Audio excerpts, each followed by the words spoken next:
The Masque of the Red Death. The Red Death had long devastated the country. No pestilence had ever been so fatal or so hideous. Blood was its avatar and its seal, the redness and the horror of blood. There were sharp pains and sudden dizziness, and then profuse bleeding at the pores, with dissolution. The scarlet stains upon the body, and especially upon the face of the victim, were the pest band which shut him out from the aid and from the sympathy of his fellow men. And the whole seizure, progress, and termination of the disease were the incidents of a half an hour. But the Prince Prospero was happy and dauntless and sagacious. When his dominions were half depopulated, he summoned to his presence 1,000 hale and light-hearted friends from among the knights and dames of his court, and with these retired to the deep seclusion of one of his castellated abbeys. This was an extensive and magnificent structure, the creation of the prince's own eccentric yet august taste. A strong and lofty wall girdled it in. This wall had gates of iron. The courtiers, having entered, brought furnaces and massy hammers and welded the bolts. They resolved to leave means neither of ingress or egress to the sudden impulses of despair or of frenzy from within. The abbey was amply provisioned. With such precautions, the courtiers might bid defiance to contagion. The external world could take care of itself. In the meantime, it was folly to grieve or to think. The prince had provided all the appliances of pleasure. There were buffoons, there were improvisatori, there were ballet dancers, there were musicians, there was beauty, there was wine. All these and security were within. Without was the Red Death. It was toward the close of the 5th or 6th month of this seclusion, and while the pestilence raged most furiously abroad, that the Prince Prospero entertained his 1,000 friends at a masked ball of most unusual magnificence. It was a voluptuous scene, that masquerade. But first let me tell of the rooms in which it was held. There were 7, an imperial suite.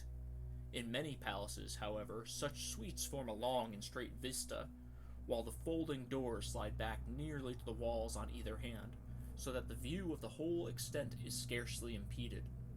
Here the case was very different.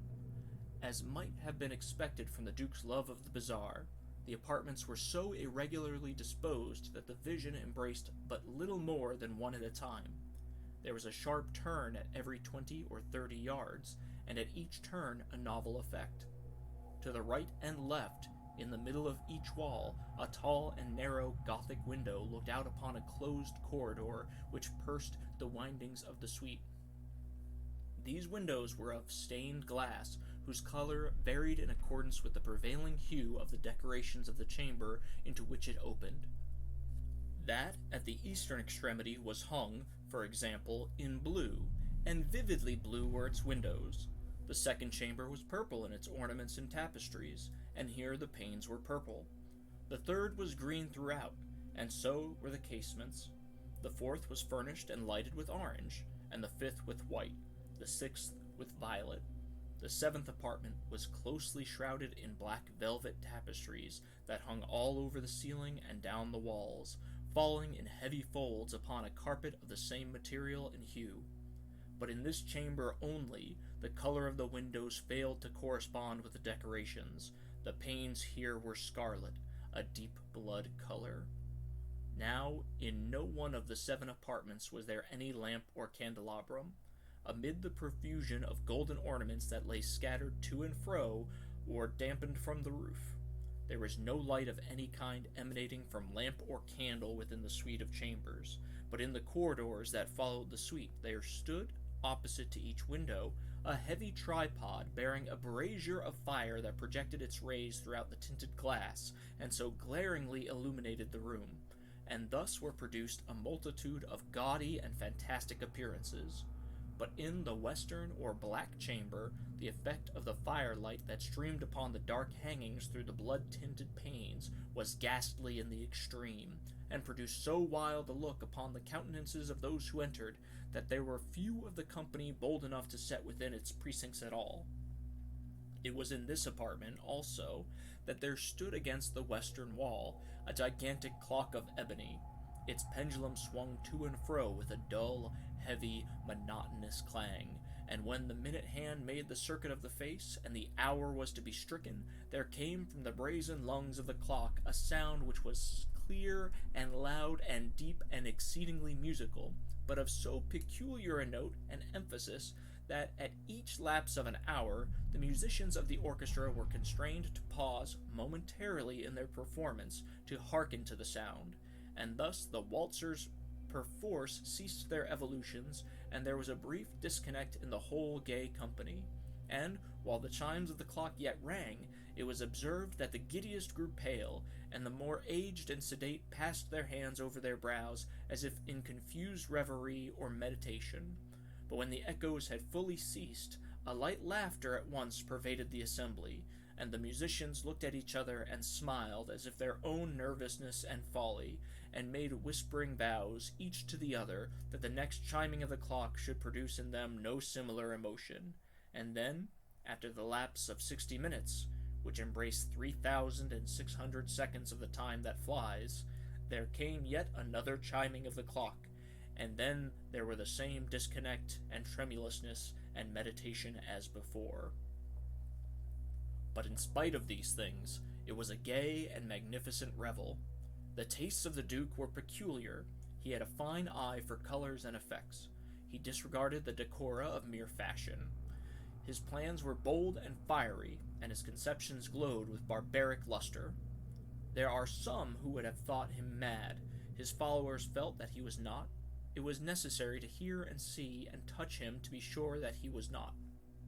He had directed, in great part, the movable embellishments of the 7 chambers upon occasion of this great fete, and it was his own guiding taste which had given character to the masqueraders.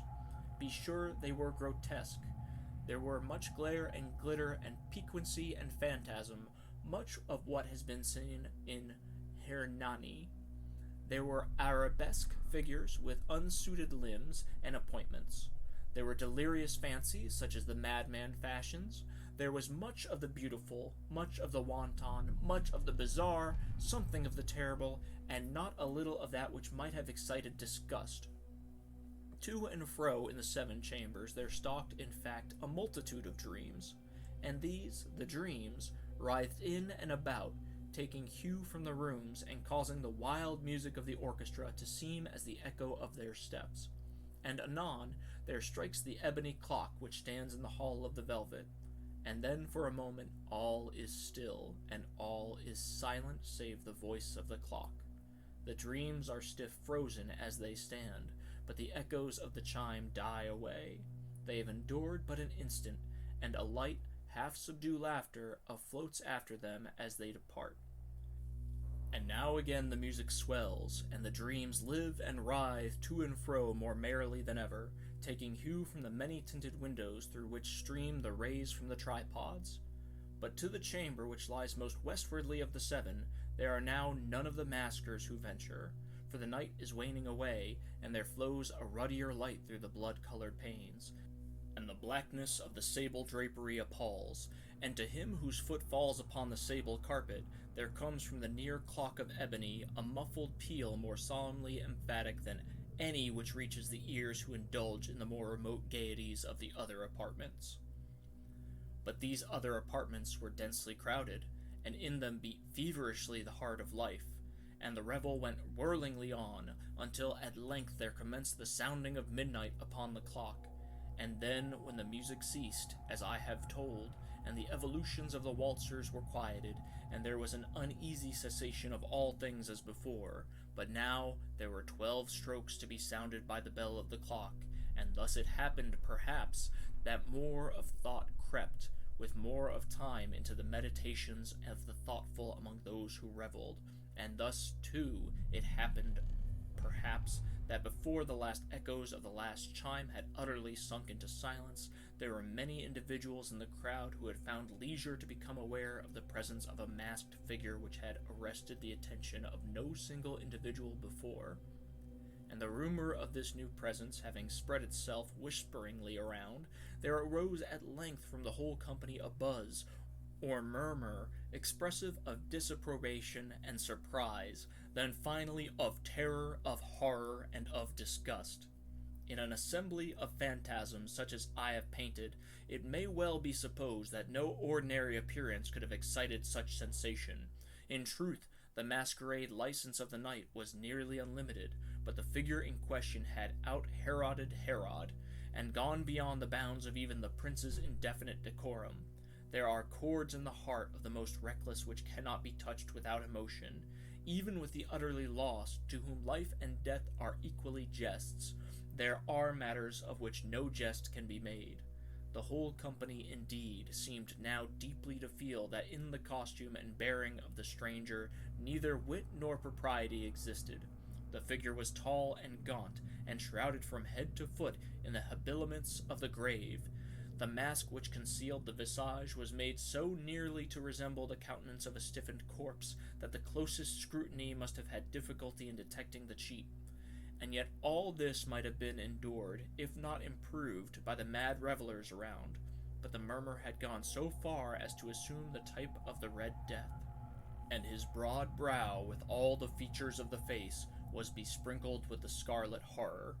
When the eyes of Prince Prospero fell upon the spectral image, which, with a slow and solemn movement, as if more fully to sustain its role, stalked to and fro amongst the waltzers, he was seen to be convulsed, in the first moment with a strong shudder either of terror or distaste, but, in the next, his brow reddened with rage.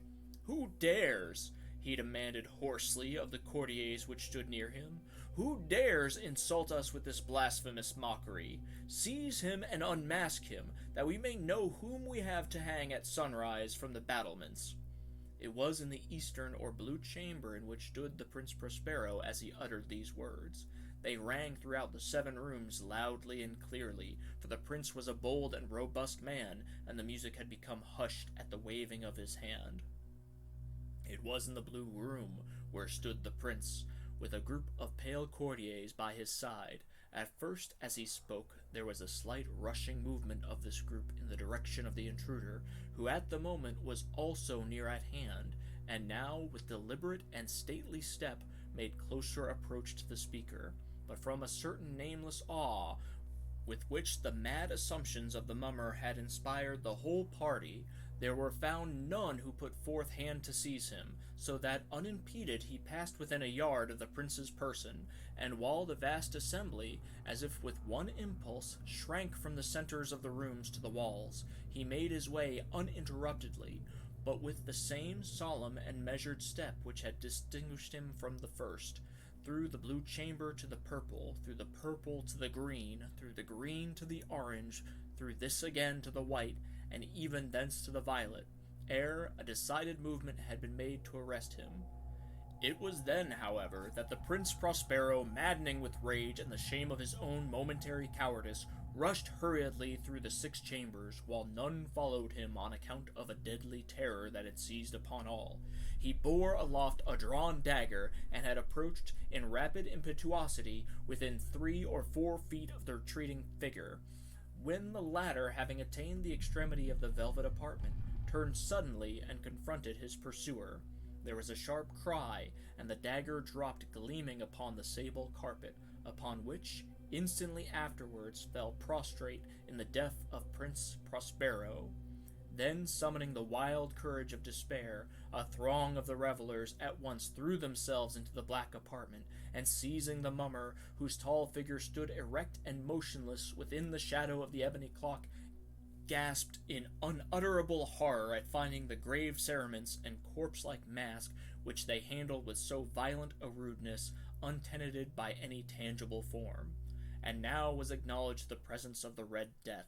He had come like a thief in the night, and one by one dropped the revelers in the blood-bedewled halls of their revel, and died each in the despairing posture of his fall. And the life of the ebony clock went out with that of the last of the gay, and the flames of the tripods expired, and darkness and decay and the Red Death held illimitable dominion over all.